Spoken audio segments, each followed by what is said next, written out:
The Montana winds howled through the snow-covered forest as Michael Thompson clutched his 12-year-old daughter's hand. They walked hurriedly, trying to get home before the snowstorm hit. Their 3 shepherd dogs ran ahead, guiding the H through the thick snow. That's when the lead dog suddenly stopped. Ears perked up, nose pointing toward a fallen tree. Without a bark, it rushed toward it, the other 2 dogs following behind. Luna cried out, pointing to where the dogs were gathering around something. Michael approached, his heart beating faster as he saw what the largest dog was examining. A tiny bobcat kitten, nearly motionless, its fur stained with blood. The bobcat kitten breathed weakly, its cloudy blue eyes blinking in pain. Michael knelt in the snow, removed his gloves, and placed his warm hand on the tiny creature. He looked around and saw blood trails leading to the deeper forest where its mother might have been poached. Signs of an illegal trap glinted beneath a nearby snow drift. Michael was a biologist, well aware that interfering with wildlife often did more harm than good. But in the approaching storm, with temperatures dropping below freezing, this kitten had no chance of survival. Surprisingly, the 3 dogs showed no aggression. Instead, the lead dog gently licked the kitten's head, a protective behavior rarely seen toward what would normally be considered a rival predator. Rebecca, Michael's wife and a veterinarian, was displeased at seeing the wild animal in their home, but quickly switched to professional mode. She examined the bobcat kitten, severely hypothermic and malnourished. After stabilizing its condition, she placed it in a box lined with blankets in the kitchen, certain it wouldn't survive the night. But the next morning, they discovered the unthinkable. The kitten had not only survived, but was surrounded by the 3 shepherd dogs, forming a protective circle around it. The lead dog lay closest to its large body, providing warmth throughout the night. Luna named it Scout because it would need to learn how to survive. The snowstorm became one of the heaviest snowfalls in Montana history. Roads were blocked. Communication with the wildlife conservation department became impossible. During this time, Scout not only survived, but thrived. And then the strange began to happen. After just 2 weeks, Scout began showing unusual behaviors. The bobcat kitten didn't move like a typical cat. It mimicked the confident, powerful gait of the shepherd dogs. When the lead dog sat watching the room, Scout sat beside it, copying its posture exactly. Michael began documenting these behaviors. Each day, Scout absorbed more canine behaviors. The kitten would come when called, an extremely rare trait in wild cats. It played chase with the youngest dog, learned to pull toys, and even attempted to bark, making a strange sound between a growl and a hiss. 4 months passed and Scout developed into a healthy young bobcat with unique behavioral traits. It woke up with the 3 dogs, ate with them, and even learned to patrol the farm boundaries as the lead dog had taught it. At night, Scout slept curled up among the 3 dogs as if they were one family. Scout combined its natural bobcat instincts, extraordinary climbing ability, acute hearing, and lightning-fast reflexes, with the behavior and loyalty of shepherd dogs. The result was a unique creature, both wild and tame, both cat and dog. Luna took videos of Scout and posted them on social media. The bobcat, who thought it was a dog, quickly became a local phenomenon. People began visiting the farm, curious about the strange creature they had heard about. When the roads were finally cleared, Ranger Martinez came to visit, responding to reports of an illegally kept Bobcat. He was surprised to see Scout responding to its name and behaving like a dog. But the law was the law. Keeping wildlife without a permit is illegal in Montana, he reminded them. Michael applied for a special wildlife keeping permit. While waiting, Scout continued to develop alongside its dog brothers. The Bobcat was now partially grown with more distinct spotted markings and a stronger build, but its behavior remained an odd mixture of the two species. 2 months later the answer came. The application was denied. The Wildlife Conservation Department demanded that Scout be surrendered for reintroduction to the wild. Luna posted an emotional video online, attracting millions of views and national attention. Under public pressure, the Conservation Department agreed to send a team of experts to evaluate Scout's case before making a final decision. The department director, a zoologist, and Ranger Martinez spent a day observing Scout, how it moved, interacted with dogs and humans, and responded to signals. They were amazed by the Bobcat's level of adaptation. This is a special case, the department director admitted. But the law has no exceptions. The Bobcat is a wild animal. It belongs in its natural environment. The zoologists agreed that Scout was too domesticated to survive in the wild. Instead of taking it to a lifetime facility, they proposed a middle ground. Scout would be taken to a wilderness area 100 m from the farm with a GPS collar for tracking. If it could adapt to wildlife, it would be free. If not, they would consider other options. The day of separation came too quickly. Luna cried incessantly. Rebecca prepared a special food bag, sufficient for 2 weeks, though she knew Scout needed to learn to hunt. Michael attached the GPS collar to the Bobcat, his hands trembling as he stroked its thick fur one last time. But the most heartbreaking reaction came from the 3 dogs. When Scout was placed in the transport cage, they whined and barked continuously, trying to prevent the rangers from taking it. The lead dog stood firm like a wall before the car door, moving only when Michael commanded. At the release site, a lush valley with a nearby stream, they opened the cage door. Scout stepped out, cautiously, sniffing the new air. It looked into the forest, then turned back to look at Michael and Luna. For a moment, it seemed it would not leave. Then a sound in the bushes caught its attention. Wild instinct took over, and Scout dashed toward the sound with the speed and grace of a true predator. In an instant, it disappeared into the forest. Luna sobbed in her parents' arms. On the way home, the GPS tracking screen blinked, showing Scout moving deeper into the forest. "It will be fine," Michael whispered, trying to believe his own words. "This is where it belongs." But when they returned to the farm, the 3 dogs refused to enter the house. They sat on the porch, eyes fixed toward the distant hills where Scout had disappeared.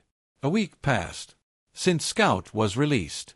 Luna checked the GPS data hourly, tracking every movement of the Bobcat.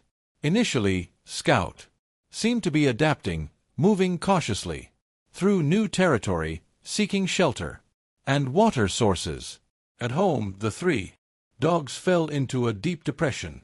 They refused to eat, wouldn't play, and spent hours sitting on the highest hill of the farm, eyes never leaving the direction where Scout had disappeared. On the 10th night, the GPS data showed a strange change. Scout stopped at a high point on a hillside. It stayed there for nearly 24 hours, barely moving. Michael worried it was injured or sick. But then, at sunset the next day, Scout began moving in the direction of the farm. Day by day, Scout's movement pattern became clearer. It wasn't wandering randomly. It was moving with purpose, homeward. Initially, its journey was slow and interrupted. Many times it stopped to hunt or rest. But after each stop, it always continued in the same direction. Michael calculated the distance. Scout had covered 30 miles in the first 5 days, faster than the average. 4 wild bobcats moving through new territory. This can't just be coincidence, he told Rebecca. As they looked at the data together, it's finding its way home. The GPS revealed the challenging journey Scout faced. The 6th day, it approached a wide river where spring had made the water high and fast-flowing. A normal bobcat would avoid deep water at all costs. But Scout, taught by dogs who weren't afraid of water, found a narrower point and swam across. On day 7, Scout faced a busy highway. The GPS showed it waiting, hiding in bushes near the roadside for nearly 3 hours. Then, in a gap between traffic, it darted across in a flash. Each obstacle Scout overcame. Rivers, highways, human settlements, even territories of other bobcats astonished. The Thompson family. The Bible of Bobcat. Behavior states that bobcats don't migrate such distances, especially not in a specific direction over such a long journey. On the 12th night, the worst happened. The GPS signal stopped completely. The last recorded position was an area of large rocks and dense trees about 40 m from the farm. Michael and Luna immediately drove to the location. They searched for a full day, calling Scout's name, checking every rock cave and thicket. No sign of the bobcat except a broken piece of the GPS collar strap. Oh, caught on a low branch. Michael imagined what might have happened. Scout got caught, struggled to free itself, and damaged the collar in the process. But would it continue the journey, or was it injured, or worse? The next 3 days were long, painful days of waiting and fragile hope. Luna was so desperate she barely left her room. Rebecca contacted every ranger station and veterinary hospital within a 100-mile radius. Michael kept studying maps, trying to predict Scout's possible route. He calculated that if Scout maintained its speed and direction before the signal was lost, it could reach the farm within 2 to 3 more days, assuming it wasn't injured. Fur saved it in the cold environment, but it needs food and water, he analyzed. And it has to avoid larger predators, wolves, bears, even humans. The truth was Scout's chances of survival diminished with each passing hour. The 3rd night since losing the signal. As the family was trying to have dinner, in a heavy mood, the 3 dogs suddenly jumped up as if electrocuted. The lead dog ran to the door, barking furiously, the other 2 following, tails wagging in excitement. Michael hurriedly opened the door, his heart pounding. Standing at the edge of the yard in the moonlight was a small, slender figure. Scout, dirty, thinner and without the GPS collar, but alive, and it was looking straight at the house. Later, when analyzing Scout's journey based on partial GPS data and distance calculations, Michael estimated that Scout had crossed at least 100 miles of varied terrain, 2 major rivers, 1 main highway, a human settlement, several territories of other bobcats, and all within about 16 days. When it was just reaching maturity. Experts later tried to explain this behavior from geomagnetic positioning, abilities to exceptionally developed terrain memory to unusual migratory instincts. But for the Thompson family, the only explanation needed was love. Scout hadn't returned to a place It had returned to its family. The moment Scout saw the three dogs, its entire demeanor changed. It rushed forward, no longer with the cautious movement of a wild bobcat, but with the excited sprint of a dog reuniting with family. The three dogs ran to meet it, and all four animals met in a rolling bundle of joyful sounds and wet fur. Luna sobbed, running out and kneeling beside them. Michael and Rebecca followed, unable to believe their eyes. Scout the wild bobcat had found its way back over 100 m of unfamiliar terrain, following a straight line to the only home it had ever known. They brought Scout inside where Rebecca immediately examined it. The bobcat had lost weight, had a small wound on its front leg, possibly from where the collar had caught on something, and it had struggled to break free, but otherwise it was remarkably healthy. After the long journey, Michael called Ranger Martinez, who came over first thing the next morning, unable to believe what he was seeing. "This doesn't happen," he muttered, watching Scout curled up among the three dogs as if it had never left. "Bobots don't do this. They don't move such distances just to return to a specific place. And they certainly don't seek out the company of other species." Luna knelt beside Scout, stroking its fur. "It doesn't think it's a bobcat. It thinks it's part of this family." Martinez looked at Michael and Rebecca. "I need to report this." "You know, they'll want to take it away again, probably farther this time." But as Martinez looked into Scout's eyes, wild yellow eyes, but filled with unmistakable attachment, he sighed. "I'll propose another option. No promises, but there's never been a case like this before." 2 weeks later, the director of the Wildlife Conservation Department personally returned to the Thompson farm. She observed Scout in its environment, chasing with the youngest dog, patrolling boundaries with the lead dog, and sleeping curled up beside all three.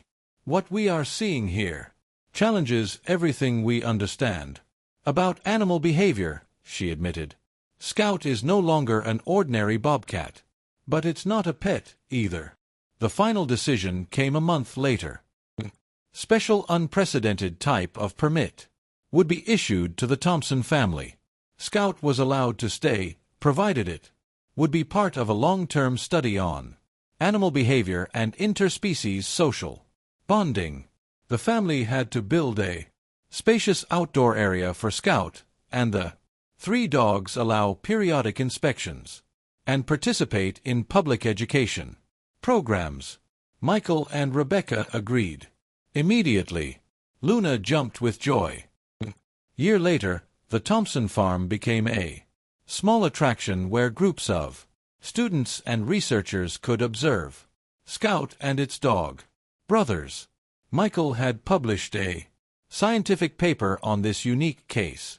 Luna, now 14, had decided to become a zoologist, and Scout the bobcat had fully developed with all the wild beauty and power of its species. But as it sat on a high rock in its area, watching over the farm with the same vigilant posture as the lead dog, no one could deny that it had found exactly where it belonged. Scout's extraordinary journey from a dying bobcat kitten to a unique creature living between two worlds had proven a simple but profound truth. Sometimes, love and attachment can be stronger than even natural instinct, and family in the deepest sense is not where you are born, but where you are loved and belong.